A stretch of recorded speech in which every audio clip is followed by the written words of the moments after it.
Seigneur Jésus, nous avons adoré. Amen. Père, nous voulons te dire merci pour le privilège que nous avons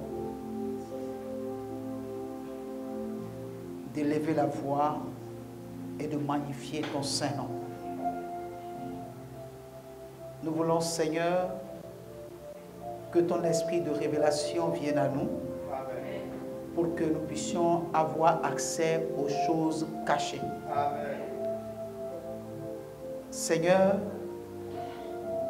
c'est ta gloire de cacher les choses.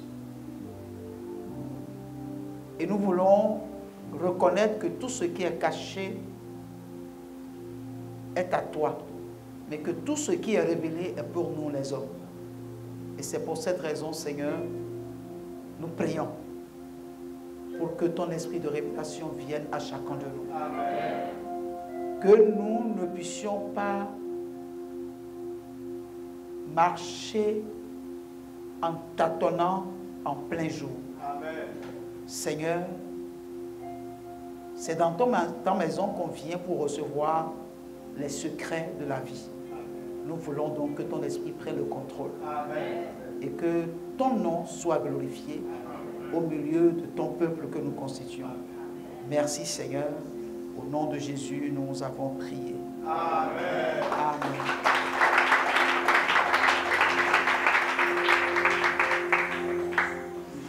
Gloire à Dieu. Alors, bien-aimés, je crois que ce soir, nous revenons sur notre sujet que nous avons entamé.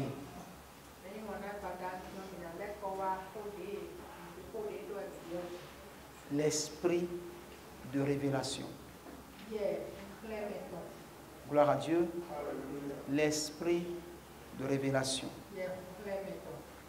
Je veux que nous lisons Daniel chapitre 5, verset 11 à 12. Daniel chapitre 5, verset 11 à 12.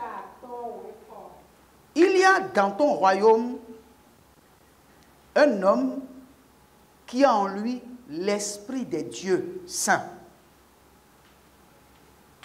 Et du temps de ton père, on trouva chez lui des lumières, de l'intelligence et une sagesse semblable à la sagesse des dieux. Aussi le roi Nebuchadnezzar, ton père, l'établit chef des magiciens, des astrologues, des chaldéens, des devins. Parce qu'on trouva chez lui, chez Daniel, nommé par le roi Belshazzar, un esprit supérieur de la science et de l'intelligence, la faculté d'interpréter les songes, d'expliquer les énigmes et de résoudre les questions difficiles. Que Daniel soit donc appelé et il donnera l'explication. Gloire à Dieu. Vous êtes avec moi? Je veux relire le texte pour que vous puissiez comprendre. Mais avant de lire le texte, je veux juste vous dire que Daniel était habité par l'esprit de révélation. Son ministère était basé sur la révélation. Donc, ici, nous voyons que le roi Belshazzar, le fils du roi Nebuchadnezzar, qui a eu une vision.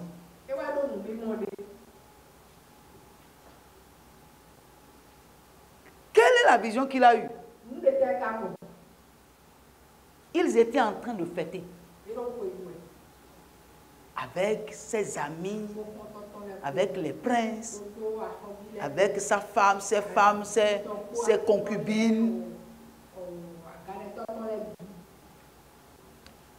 Et subitement, il vit une main sans bras.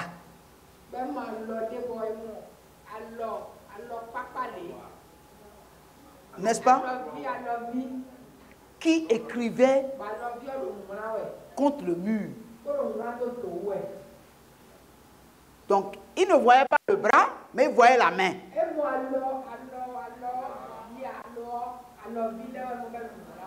Gloire à Dieu. Et la Bible dit que ses reins se sont ouverts. Et une grande frayeur s'est abattue sur lui. Et il ne sait comment expliquer la vision qu'il a eue. Gloire à Dieu. Et là, on dit que ses yeux deviennent rouges. Il voulait comprendre ce qui est écrit. La main a disparu, mais l'écriture est restée.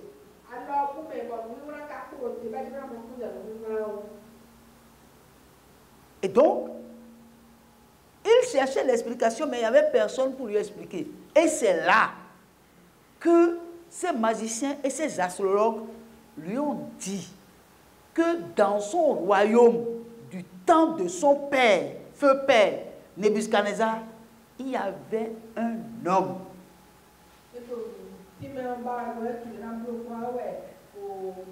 qui avait sur lui l'esprit de révélation. Et le roi, son père, a vécu une situation et c'est cet homme-là qui est venu pour expliquer la vision que le roi a eue, le songe que son père a eu. C'est lui qui a expliqué. Cet homme est encore ici dans le royaume.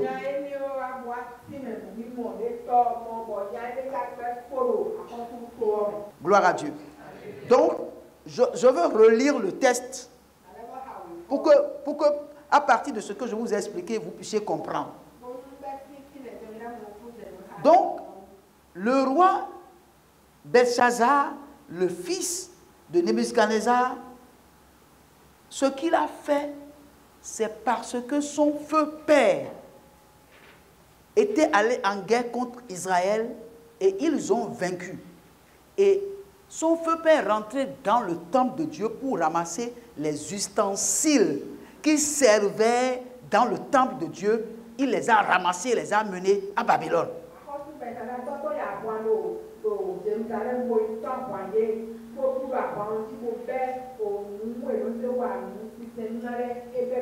Mais son père, quand il les a ramassés, il les a mis dans un lieu et ne les a jamais touchés.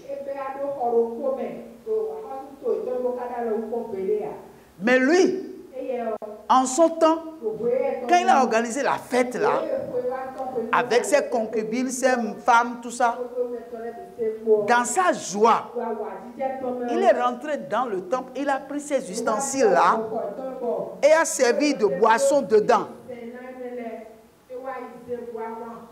Et les gens ont bu, les gens dans la fête là, ils ont bu. C'est-à-dire ce qui est sacré pour Dieu, séparé pour Dieu, lui, sans aucun respect, il a pris ces ustensiles-là pour boire dedans avec ses concubines. Ça a activé la colère de Dieu. C'est pour ça qu'une main invisible a écrit sur le mur.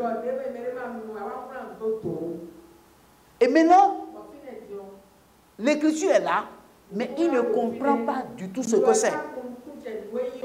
La fête a pris fin. Et il voulait comprendre. Mais les astrologues, les magiciens et autres ne pouvaient pas expliquer. Donc il a fallu qu'on lui raconte l'histoire. Ce qui s'est passé avec son feu père qui avait eu une chose qui l'a troublé. Et ce sont eux qui ont dit ceci. Il y a dans ton royaume un homme qui a en lui l'esprit des dieux saints.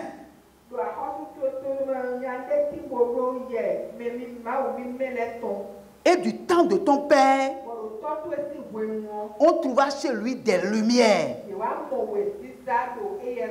de l'intelligence et une sagesse semblable à la sagesse des dieux. Aussi le roi Nebuchadnezzar, ton père, le roi ton père, l'établi chef des magiciens,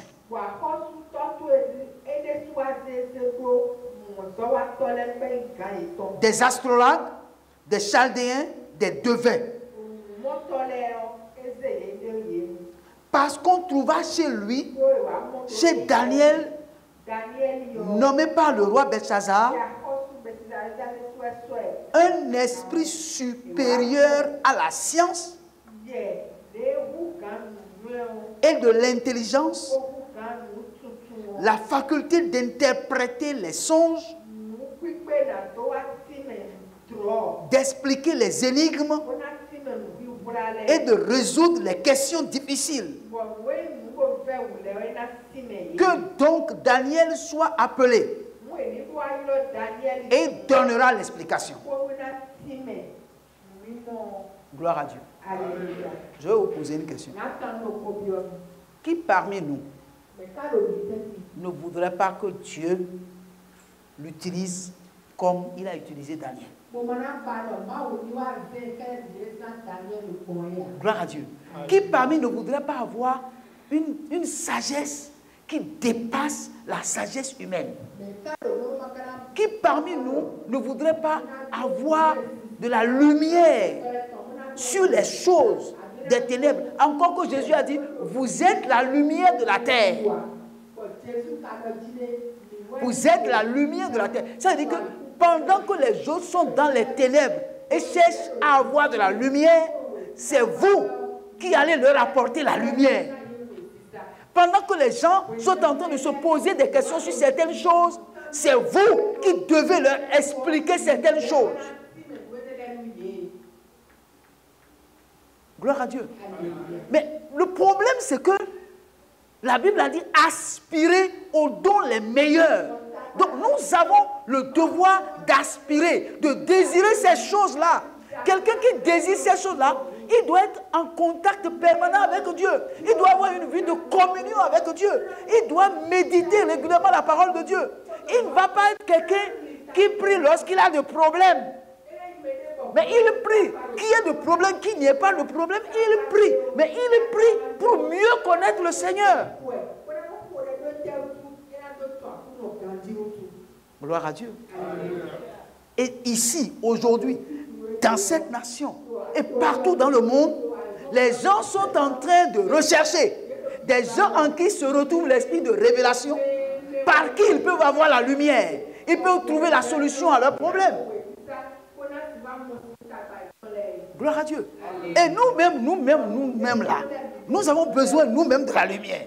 Nous avons besoin de comprendre un certain nombre de choses. Nous devons avoir le privilège devant chaque défi de la vie, avoir le discernement pour trouver la solution à nos défis. Gloire à Dieu. Un chrétien qui n'a pas de révélation, c'est un chrétien qui n'a pas de frein. Gloire à Dieu. Vous avez déjà conduit une moto sans frein? Est-ce que vous vous sentez à l'aise quand vous êtes sur une moto? Si vous êtes conscient que votre moto n'a pas de frein, est-ce que vous êtes conscient?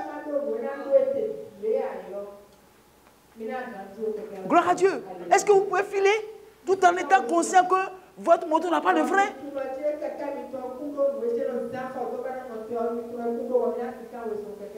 Gloire à Dieu.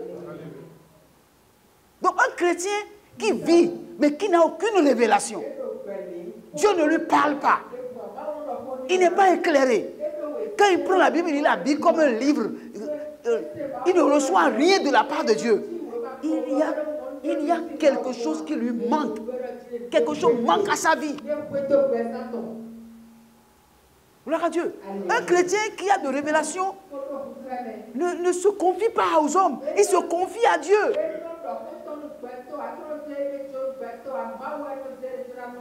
Gloire à Dieu. La moindre chose, il faut qu'il appelle le pasteur pour que le pasteur prie pour lui. Non.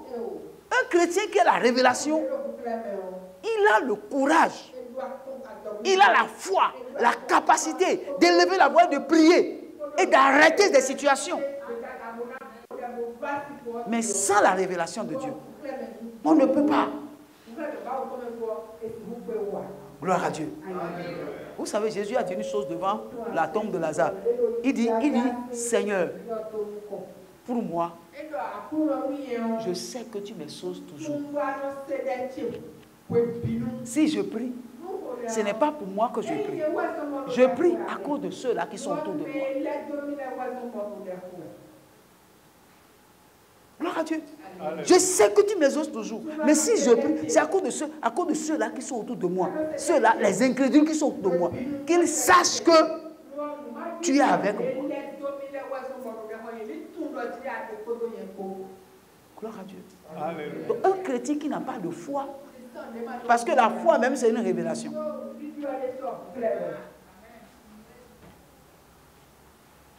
Alléluia. Parce que la foi vient de ce qu'on entend. Ce qu'on entend vient de la parole de Dieu. Alléluia. Daniel a des visions et des rêves sur beaucoup de choses. Daniel a eu des visions et des rêves sur 4 bêtes ailées qui sortirent de la mer. Vous lisez le livre de Daniel chapitre 7, tout le livre de Daniel chapitre 7, vous allez voir que Daniel a eu des visions sur 4 bêtes féroces. Et les 4 bêtes, il a reçu des explications sur les 4 bêtes. Et les 4 bêtes, en réalité, représentaient les 4 royaumes que le monde doit connaître avant que la fin de toute chose n'arrive. 4 empires que le monde doit connaître avant que la fin de toute chose n'arrive.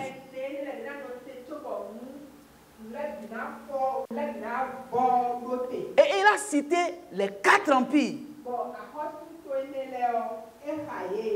Le dernier empire, c'est l'empire romain. Donc là maintenant, nous sommes au temps de la 4e bête qui est l'empire romain. Les gens pensent que l'empire romain n'existe plus. Mais l'empire romain existe parce que tous nous utilisons le calendrier romain. Nous utilisons tous le calendrier romain. Et le pape est considéré comme le représentant de Dieu sur terre. Quand on veut faire référence aux chrétiens là, aux chrétiens où on veut faire référence à Dieu là, c'est le pape qu'on voit.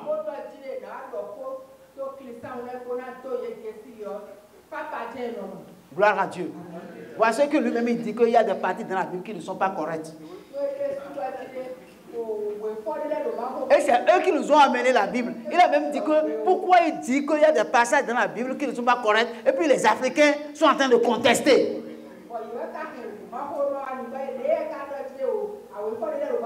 Donc, les parties où on a parlé de Sodome et Gomorrhe, où les gens ont fait homme contre homme, femme contre femme là, il dit ce n'est pas juste, on doit enlever ça. Parce que lui, il a autorisé qu'il y ait homme comme homme, contre et homme, femme et homme là. Donc on doit enlever ça. Donc les Africains là, ils ne connaissent pas Dieu. C'est eux qui leur ont amené la Bible. Mais pourquoi ils veulent contester maintenant? Or, ce qui a détruit Sodome et Gomorrhe, c'est l'homosexualité. C'est ça qui a fait que Dieu a envoyé le feu et détruit Sodome et Gomorrhe par le feu.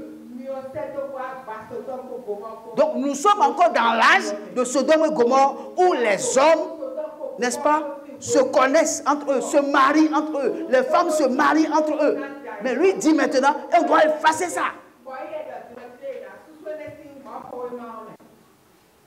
Et puis, les gens acclament. Pour dire oui, c'est normal, c'est chose. Frère, c'est pas ça mon sujet. Gloire à Dieu. Gloire à Dieu. Mais faisons très attention. Tout ce qui brille là n'est pas de l'or. Si tu es quelqu'un et que Dieu te révèle sa parole, si quelqu'un est dans l'hérésie et te dit d'avenir, tu vas lui dire non. C'est toi qui m'as amené la parole. Mais aujourd'hui là, je comprends mieux la parole que toi. Ouais, c'est clair. Alléluia. Donc, je dirais que quand vous lisez Daniel 7, vous allez comprendre que il a parlé, Dieu lui a révélé les 4 royaumes que le monde va connaître. Après, ce sera la fin. 3 royaumes sont passés. Il y a le 4e royaume qui existe encore, mais qui va finir par disparaître. Ça, c'est un autre sujet. Si Dieu veut, nous allons rentrer dedans après. Après ça, il a encore une vision et il a vu un bélier à 2 cornes.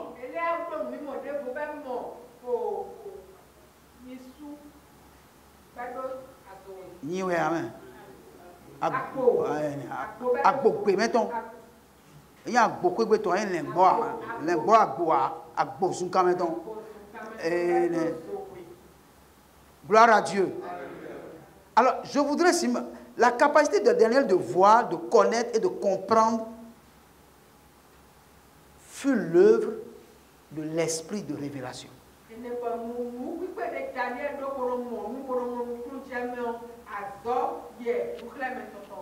Il y a Joseph. Gloire à Dieu. Il y a Joseph qui aussi a manifesté l'esprit de révélation. Alléluia. Dans Genèse 41, je crois, versets 9 à 12. Alors le chef des échansons prit la parole et dit à Pharaon: je vais rappeler aujourd'hui le souvenir de ma faute. Pharaon s'était irrité contre ses serviteurs et il m'avait fait mettre en prison dans la maison du chef des gardes, moi et le chef des panetiers. Nous eûmes l'un et l'autre eu un songe dans une même nuit, et chacun de nous reçut une explication en rapport avec le songe qu'il avait eu. Il y avait là avec nous un jeune hébreu, esclave du chef des gardes. Nous lui racontâmes nos songes et il nous les expliqua. Gloire à Dieu. Je vais aller au verset 8. Le matin, Pharaon eut l'esprit agité.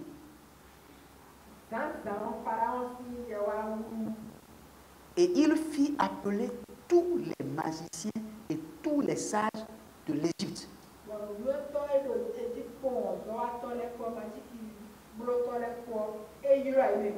Il leur raconta ses songes.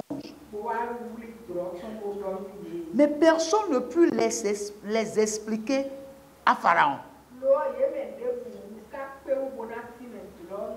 Alors le chef des échansons prit la parole et dit à Pharaon: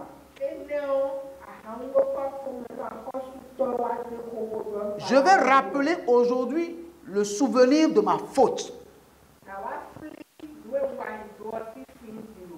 Pharaon s'était irrité contre ses serviteurs. Pharaon a eu un songe. Et dans le songe, il a vu 7 vaches grasses.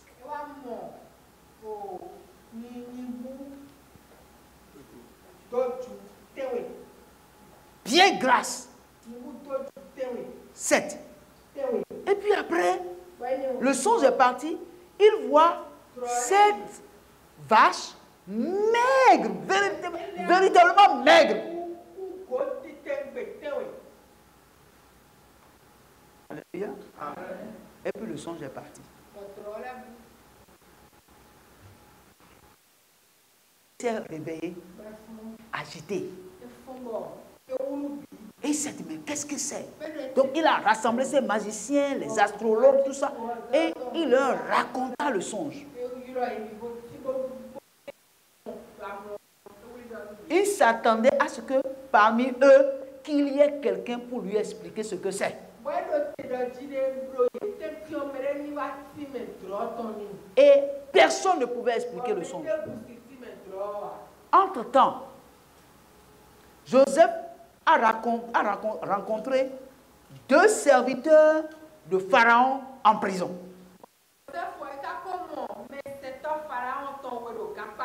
En prison, il avait été nommé chef des prisonniers et c'est lui qui leur donnait à manger. Parmi les prisonniers, il y a 2 qui étaient des serviteurs du roi, de Pharaon. Et Pharaon les a fait enfermer. Quand il est parti leur donner à manger, il a constaté que leur visage n'était pas... il n'avait pas la gaieté dans leur visage. Et il leur a posé la question. Et ils lui ont dit, nous avons déjà eu des songes. L'autre a dit, j'ai eu des songes. L'autre aussi a déjà eu des songes. Quand ils ont expliqué le songe, il a dit à l'un, ton songe veut dire que dans 3 jours, Pharaon viendra te chercher et on va te couper la tête. Toi, dans 3 jours, on viendra te chercher et on va te donner la promotion. Tu vas te retrouver auprès du roi. Tu vas continuer à verser du vin dans le verre du roi. Quand toi, tu seras là-bas, souviens-toi de moi et plaide ma cause auprès du roi. Effectivement, 3 jours après, l'autre, on l'a pris, on l'a décapité. L'autre a été élevé, il est devenu échanson du roi. Bon, l'autre arrivé là-bas, là, il a oublié Joseph. Jusqu'au jour où le roi a eu le songe et il n'y a personne pour lui expliquer le songe. Gloire à Dieu. Maintenant, vous pouvez comprendre maintenant. Alléluia. Et qu'est-ce qui s'est passé? Il dit, Pharaon s'était irrité contre ses serviteurs. Il raconte l'histoire. Gloire à Dieu. Et il m'avait fait mettre en prison dans la maison du chef des gardes. Et le chef des panetiers. Nous eûmes l'un et l'autre un songe dans une même nuit. Chacun de nous reçut une explication en rapport avec le songe qu'il avait eu. Il y avait là avec nous un jeune hébreu, esclave du chef des gardes.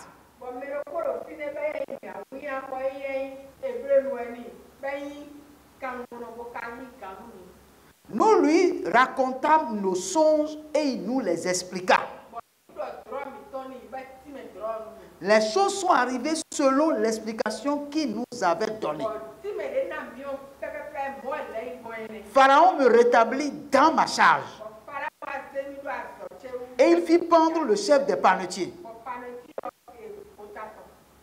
Amen. Pharaon fit appeler Joseph. On le fit sortir en rate de prison. Il se rasa, changea de vêtements et se rendit vers Pharaon. Pharaon dit à Joseph, j'ai eu un songe. Personne ne peut l'expliquer. Et j'ai appris que tu expliques un songe après l'avoir entendu. Joseph répondit à Pharaon en disant, ce n'est pas moi. C'est Dieu qui donnera une réponse favorable à Pharaon. Tu peux lire le reste chez toi à la maison. Gloire à Dieu. Vous savez, l'esprit de révélation peut vous sortir des situations compliquées. Gloire à Dieu. Quelqu'un se souvient de ce que Joseph a expliqué son songe. Au moment où on a besoin de quelqu'un pour expliquer les songes. Gloire à Dieu. Vous ne pouvez pas savoir ce qu'un don de Dieu en vous peut faire pour vous sauver la vie. Ou un don peut faire pour vous ouvrir une porte. Gloire à Dieu. Gloire à Dieu. C'est pour cette raison, frère,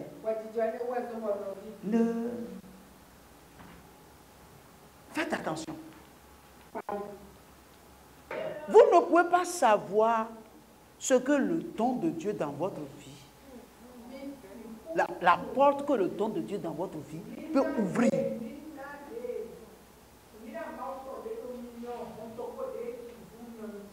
Mais vous ne pouvez pas avoir accès à ces choses si vous n'avez pas une intimité avec Dieu, si vous n'aimez pas la parole, si vous ne priez pas, si vous n'aspirez pas au don. Il y a certaines choses qui seront à votre portée, mais vous ne les aurez pas, tout simplement parce que vous ne cherchez pas Dieu de tout votre cœur.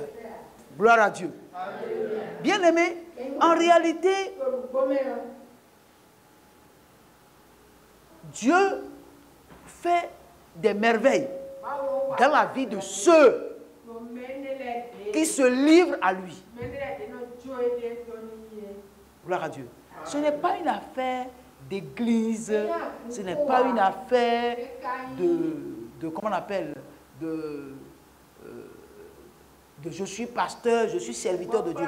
Nous sommes tous serviteurs de Dieu. Seulement, chacun selon son rang. Gloire à Dieu. Tout le monde ne peut pas être pasteur. Tout le monde ne peut pas être évangéliste. Mais chacun de nous, nous sommes serviteurs de Dieu selon le rang que Dieu lui a donné. Gloire à Dieu. Et les dons de Dieu, Dieu les donne à qui il veut. Et surtout ceux qui le cherchent.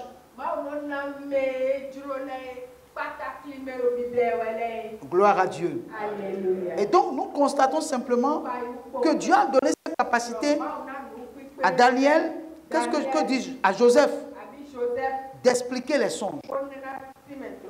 Alléluia.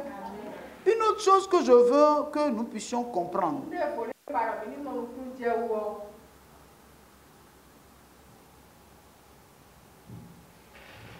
Sans révélation,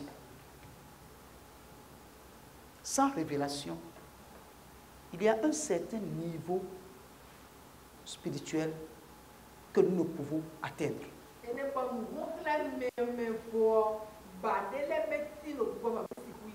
Alléluia. C'est comme parce que vous connaissez la parole de Dieu, vous ne pouvez pas, parce que vous connaissez la parole de Dieu, commencer par créer des mouvements de réveil. Ou bien, vous avez le don de guérison, vous priez pour les gens obtiennent une guérison, vous allez commencer par créer des cellules pour la guérison, et puis des gens commencent par faire ça et puis ils deviennent serviteurs de Dieu. En réalité, c'est un danger. Tout ministère doit commencer par une révélation. Tout ministère doit commencer par une révélation.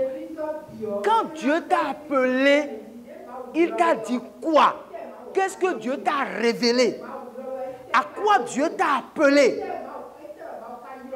Dieu n'appelle jamais quelqu'un au ministère sans lui dire ce qu'il a appelé à faire. Aucun ministère ne commence pas par les dons. Ça commence par la révélation. Qu'est-ce que Dieu t'a révélé? Tout ce que tu décides de faire pour Dieu, si Dieu ne se révèle pas à toi et te donne une indication, tu vas rester, tu ne peux pas être un pionnier de n'importe quel ministère. Tu peux travailler avec des ministères, mais tu ne peux pas être ministre, n'est-ce pas, d'une œuvre pionnière. Ce n'est pas possible. Vous me comprenez? Et il y a beaucoup de personnes qui sont rentrées dans le ministère sans aucune révélation de la part de Dieu. Ils ont eu peut-être, ils ont eu la grâce, n'est-ce pas, d'avoir de dons de vision, dons de prophétie. Il y a même des prophètes qui sont devenus prophètes parce qu'ils ont reçu le don de prophétie. Or, le don de prophétie est différent du ministère de prophète. Gloire à Dieu. Les dons du Saint-Esprit ne vous permettent pas, ne vous donnent pas le privilège d'être ministre pionnier d'une œuvre spirituelle. Vous allez tuer les gens. Gloire à Dieu. Vous pouvez savoir prêcher, hein? Mais prêcher et rendre ministère, c'est deux choses différentes.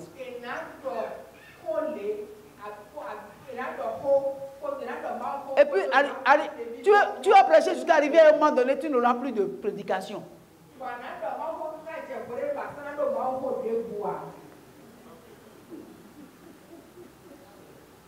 Tu n'auras plus de message.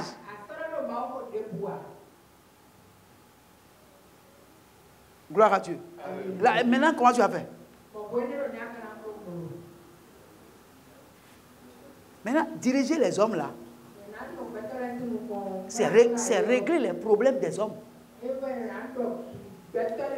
Ou bien, quand tu conduis les gens là, il faut régler, c'est régler les problèmes des gens. Quand les gens auront des problèmes, ils viendront vers toi. Si tu n'as aucune révélation, tu vas aider les gens comment? Tu vas régler leurs problèmes comment? Alléluia.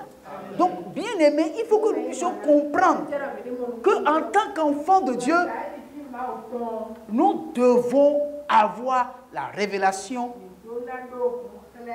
de Dieu. Avoir accès aux secrets, les choses cachées. Dieu doit nous les révéler, doit nous les montrer. Alléluia. Bien aimé. Donc, quand vous n'avez reçu aucune révélation, il faut s'asseoir tranquillement et attendre que la lumière de Dieu puisse nous éclairer. Gloire à Dieu. Parce que s'il n'y a pas de lumière, nous conduirons les gens dans les ténèbres. Gloire à Dieu. Nous allons amener les gens tout droit en enfer. Gloire à Dieu. Si tu n'as pas encore la révélation, attends jusqu'à ce que, si Dieu veut que tu sois un ministre, qu'il se révèle à toi. Voilà ce que je veux que tu fasses. Voilà comment je veux que tu conduises le peuple. Voilà le message que tu dois communiquer à ce peuple.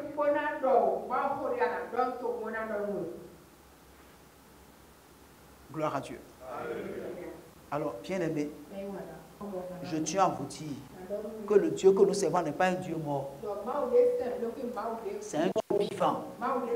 C'est un Dieu qui parle. C'est un Dieu qui se révèle. Il se révèle par sa parole. Il se révèle par des visions. Il se révèle par des songes. C'est un Dieu qui est vivant, qui donne des dons à ses enfants. Parce que si vous n'avez pas la preuve que Dieu est réel, alors, vous n'avez pas la preuve que Dieu est réel. Ça veut dire que vous n'avez aucune conviction. J'ai besoin d'avoir des preuves de l'existence de Dieu. J'ai besoin d'avoir des preuves que Dieu, là, il est vraiment avec moi. Ou bien, donc quelqu'un ne peut pas venir me dire que Dieu n'existe pas. Tu as passé par, avec toutes les expériences que j'ai eues avec Dieu, tu vas me dire que Dieu n'existe pas.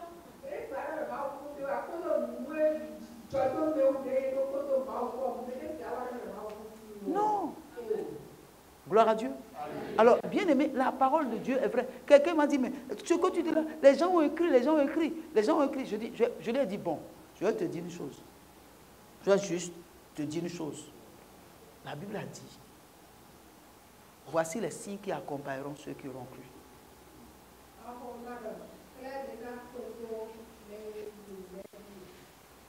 En mon nom, ils chasseront les démons.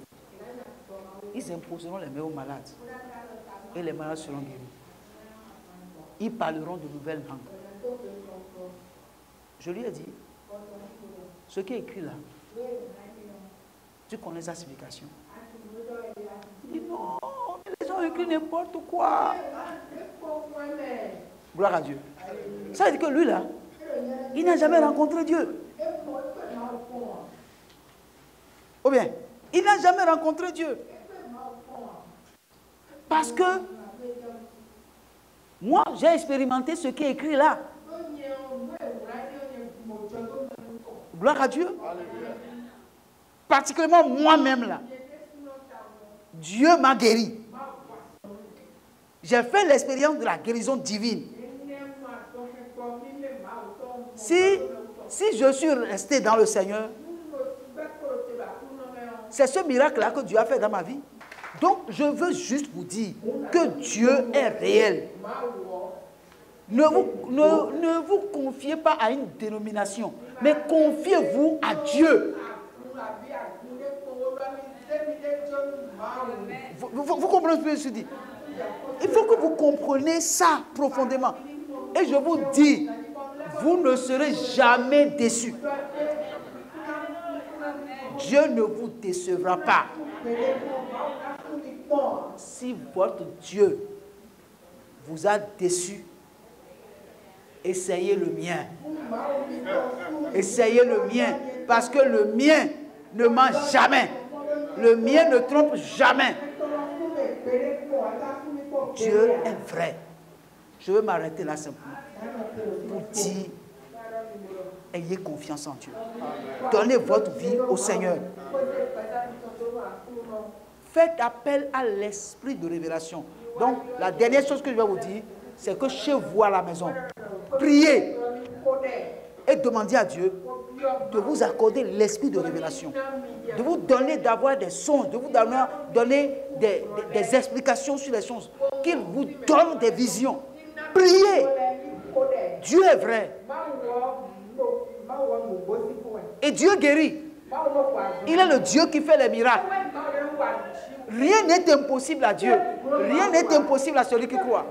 Quel que soit ce que tu traverses, ne laisse personne te tromper. Il y a un seul qui guérit, c'est Jésus-Christ. Il y a un seul qui sauve, c'est Jésus-Christ. C'est lui qui contrôle toutes les situations de la vie. Alléluia. Dieu vous bénisse. Dieu vous garde. Qu'il vous protège. Je prie pour que vous recevez l'esprit de révélation. Que l'esprit de révélation vous visite cette nuit. Que tous ceux qui parmi vous qui ont des sons et qui n'ont pas leur explication, que l'Esprit de Dieu vous donne l'explication des sons. Que le Saint-Esprit vous visite cette nuit de façon particulière. Parce que vous êtes des enfants de Dieu. Vous êtes la lumière du monde. Vous êtes le sel de la terre. Que les dons de Dieu commencent par se manifester en vous. Au nom de Jésus-Christ. Amen.